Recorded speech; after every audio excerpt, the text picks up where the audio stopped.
Releasing a new car can take years and years. Cars which are currently going into production possibly started as sketches nearly 10 years ago. And manufacturers right now are working on cars way into the future that we don't even have little hints about yet. And I think as a consumer and a reviewer, it's really obvious to me when a brand has rushed a product, especially when it comes to electric. It's obvious when a brand has pushed a car to go into production to meet those emissions targets without being properly ready. But then on the flip side, it becomes really obvious when a brand has spent all of their time, energy and love into producing a really good and thoughtful all-electric car. And for me, you've guessed it, that's reflected in the Renault Scenic. Hi guys, I'm Tish and welcome back to my channel Auto Social UK. In today's video, I'm going to tell you everything I love and also the few things I don't about the Renault Scenic. So if that sounds good, then please keep watching. And if you like new car reviews and car content, then go ahead and hit the subscribe button. And just before we get started, let me give you a little bit of a word from our sponsor. Today's video is sponsored by Juice Up, the EV charging app that lets you share and monetize your home charger. Offering bookable, affordable and reliable EV charging, the app has some great features and is really easy to use.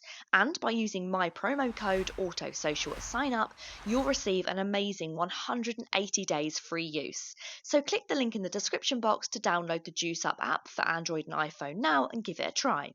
For more information about Juice Up, head to juiceup.com.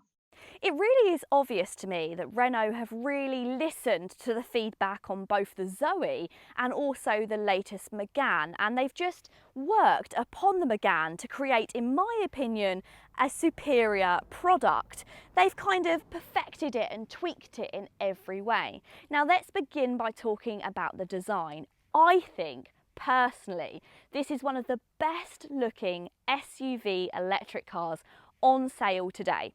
And do you know how I know that? That's because every time I walk away from this car, I turn around to look at it. And also, people ask me questions. They compliment me on my car. And when you're buying a premium product, that is what you want. It has a lot of really stylish elements. I love the way this grille just blends into the centre, and you've got these reflective sections on top, and you've got that great big Renault badge which is almost sunken into that grille. You've also got some really nice daytime running lights at the bottom, which if you flip those actually make the Renault badge, which is pretty cool. You've got some slim headlamps. Wheels, they're massive, aren't they? These are actually 20s, so possibly a little bit too large for everyday roads, but once again, for a premium product, they feel a little bit special, and I love the Renault designs of these wheels. You've got that aero design. They look very sleek, very stylish. Now, I said that I'd talk about something which was a negative, and for me, that's the door handles. Now, the Scenic has pop-out door handles. That's nothing new. We've seen pop-out door handles before. They've got them on the Tesla. They've always been a little bit awkward, and when you approach the car with the key, they pop out.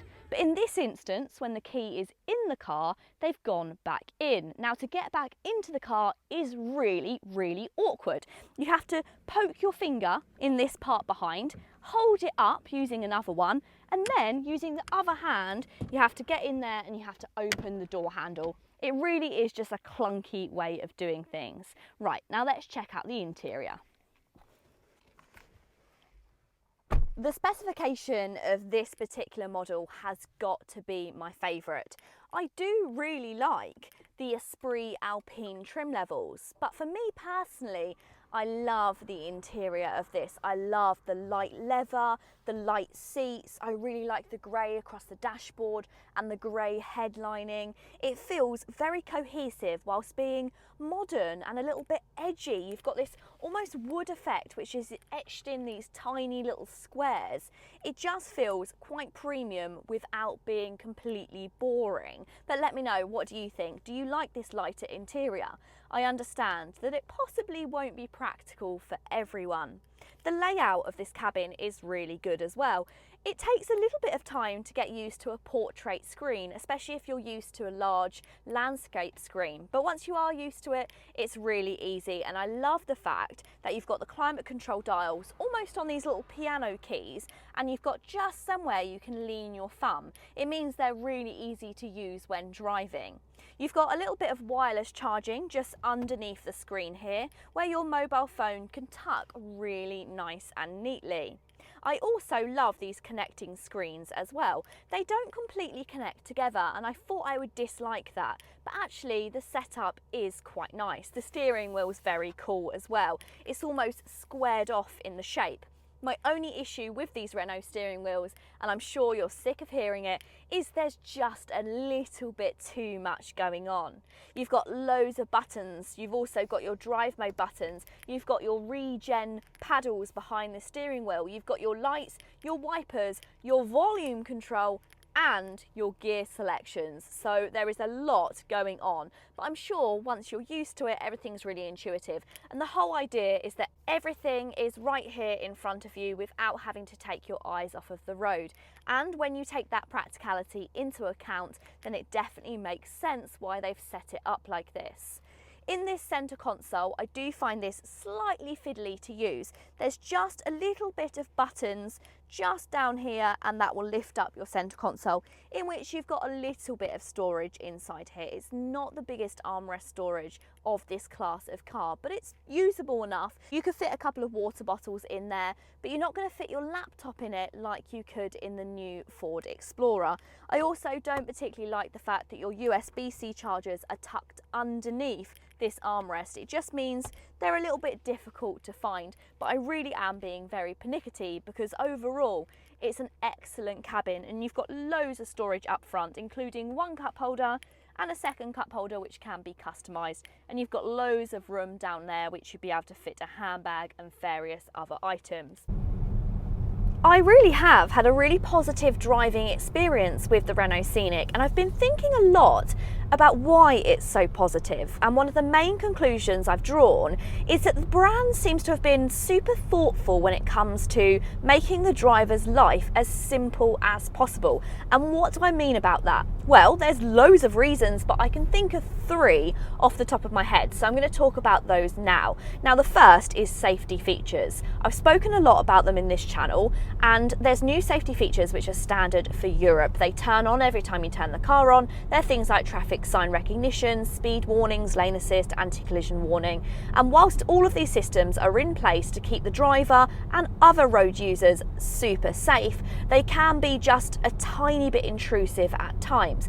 And the driver needs to have the choice to be able to turn those off if they really want to. Now, some brands like Toyota haven't quite got this right, and there's a really long way of having to turn all of these systems off, but Renault have found a really good answer to this. So they have something called My Safety Personal, and what this is it's a setting inside of the touchscreen that you can change once, and you can pick all of your own safety features that you either want on or off, and then every time you start the car on, you simply press a shortcut button down the side of the right hand side of the steering wheel, and this instantly goes to all of your dedicated features, which I think is fantastic, and then it's completely set up for how you want your car.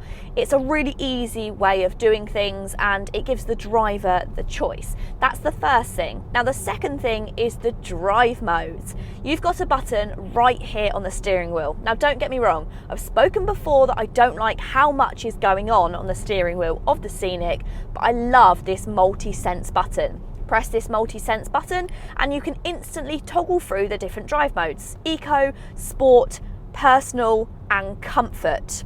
But that doesn't just stop there. There's something else I love about this, and that's that it actually remains in the drive mode that you turn the car off in. So if you're in eco and you turn the car off, it will start back in eco, which seems like something so simple, but I think when you're going to be spending a lot of time with a car, this is perfect, because of course, if you've driven it recently in one drive mode, you can almost guarantee that that's the drive mode you'd like to drive in next time. So that was number 2, and number 3 is the Google Assist. Renault uses Google to be able to do their navigation and do their voice assistant, and this means it is just such an intuitive way of navigating and using the systems. For instance, okay Google, get me directions to Hyundai Cambridge. John Banks Hyundai Cambridge is 50 minutes from your location by car in light traffic. Start. Navigating to John Banks Hyundai Cambridge. Having these really intuitive voice assistant systems mean that you can navigate around the touchscreen, your maps, various things like asking the weather. Okay Google, is it going to rain today? It's likely. Tonight in Bury St Edmunds, there's a moderate chance of scattered rain from around 6 p.m. until tomorrow around 4 a.m. Without having to ever actually take your eyes off of the road. When it comes to charging, the Scenic has a pretty average charging speed. If we're talking about rapid charging, then the slightly smaller battery will charge at 130 kilowatts, and this larger battery will charge at 150. But Renault say it's not all about those top-end figures. It's about the peak and the charging curve, of which they've worked really hard on when it comes to this car. So actually, the Scenic should be able to withstand 110 kilowatts for a longer period than many of its rivals. Still, it is behind the industry leaders from Kia and Hyundai. Now, when it comes to home charging, like I've just finished doing, it can actually accept up to 22 kilowatts, which is really impressive. But most of us, like me, only have a 7.4 kilowatt charger. And in that instance, it will actually take you from 0 to 100% of the Scenic battery, 13 hours for this larger battery and 9 hours for the slightly smaller one. So it's quite a lot of time, but you have to remember, bigger batteries take longer to charge. One of the really good things about the Scenic as well is that it actually comes with a heat pump as standard. They weren't originally going to do that for the UK, but after lots of feedback from UK customers, they realised that it was really important and decided to throw it in, which I can really appreciate. Whilst charging stats are mild, range and power is anything but. There's two battery sizes. The smaller is a 60 kilowatt hour battery and comes with 170 horsepower on tap. The bigger battery is 87 kilowatt hours and delivers 217 horsepower from its motor. Even the smaller battery will do a claimed 260 miles on a full charge, while the 87 kilowatt hour battery goes way further. 379 miles claimed, which is one of the best ranges that you can bag for the money. Around the rear of the Scenic, it has a more simpler design, and I think that complements the slightly busier front end. It kind of works together in unison without being too over the top like some other models. But one of my favourite features are these little flared bits of wheel arch. They give it a real sporty, dynamic look and also add to the aerodynamics. Now, for a car which feels very premium, I am slightly disappointed that there isn't a kick entry boot. I think for a practical family car it would have been a really nice addition, but all versions do get an electric boot, which I guess is just as good. You just need some hands-free to be able to open it. Now, inside the boot you will find quite a lot of space. Inside here there's 545 litres. That's beaten only really by the Skoda Enyaq and the massive Tesla Model Y. Now, it is actually slightly bigger than the Hyundai Ioniq 5, but the Hyundai Ioniq 5 does have some frontal storage, which you don't find inside this Scenic. Now, I have a thing about frontal storage. It's something that everybody says they need. But does anyone actually use it? Let me know. Do you use your frunk storage? Pop it in the comments down below. Inside of the boot, it's not the most practical, and that's because you don't have a flat load area. You've got a little bit of a load lip, so sometimes you could get suitcases stuck on that and it might just be a tiny bit awkward, but honestly, that's really minimal issues. Underneath this boot floor, you will find tons of storage. That's plenty for your charging cables and any items you want to keep out of sight.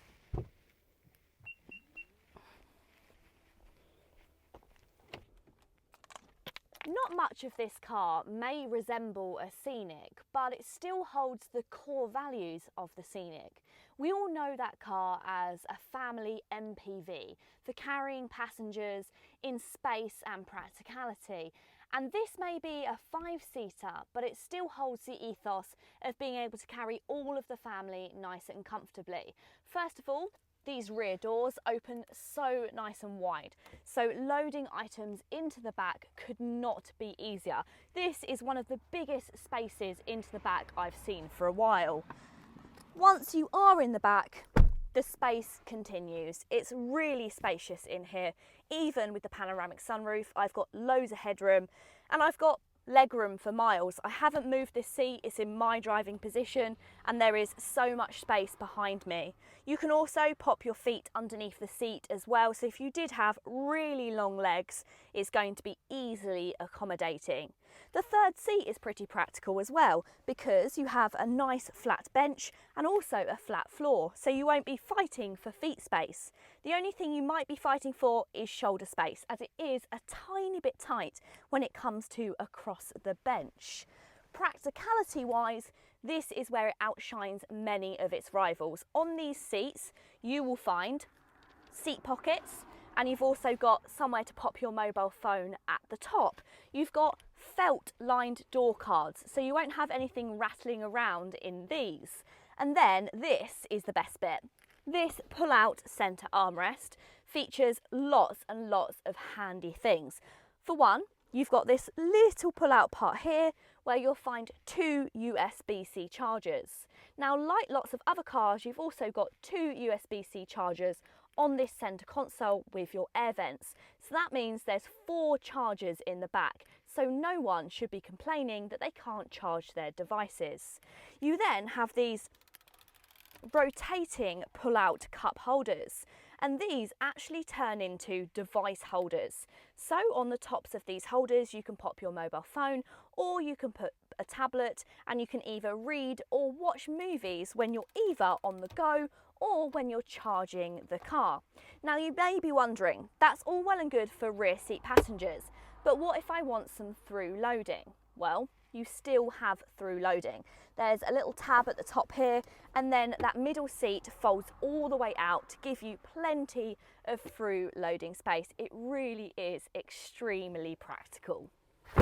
This new generation of all-electric Scenic may not have the 7 seats of the outgoing model, but it's still a pretty big car, and you can tell that when you're driving it. In a straight line, it's great, and around town, it's got good speed pickup. However, when you're on a back road, it's not exactly the most enjoyable car to drive. The visibility is good out the front, but it's not ideal out of the back. Now, you can actually upgrade to get one of these ClearSense rear view cameras, which personally I think in a car this size with a small rear screen is really helpful. Don't get me wrong, it's not a bad car to drive. This is the thing about modern electric cars. They're kind of all really enjoyable to drive because you've got instant torque, really good speed pickup, but there are some that hide their weight on the road a little bit better than others, and I wouldn't say the Renault is one of them. I also want to note that if you pop the Renault into your, for instance, comfort mode, between comfort and between eco mode, the actual take up of power is quite slow, and it can catch you out at first. If you're pulling out of a junction, you don't exactly get that instant power that you normally get from other brands. Now, this is something that you will get used to very quickly, and you'll learn how to drive the car and get the best out of it. And of course, if you want a quick take up, then you can pop it in sport and it feels plenty quick enough. But it does have to be noted that if you want to get the most out of your battery by sitting it into economy mode, then you need to leave yourself a little bit more time to pull out on roundabouts. First and foremost, the goal for electric vehicles was always to reduce our CO2 and do our bit for the environment.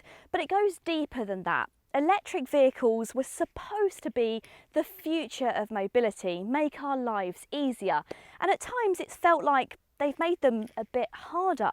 But it doesn't feel that way with the Scenic.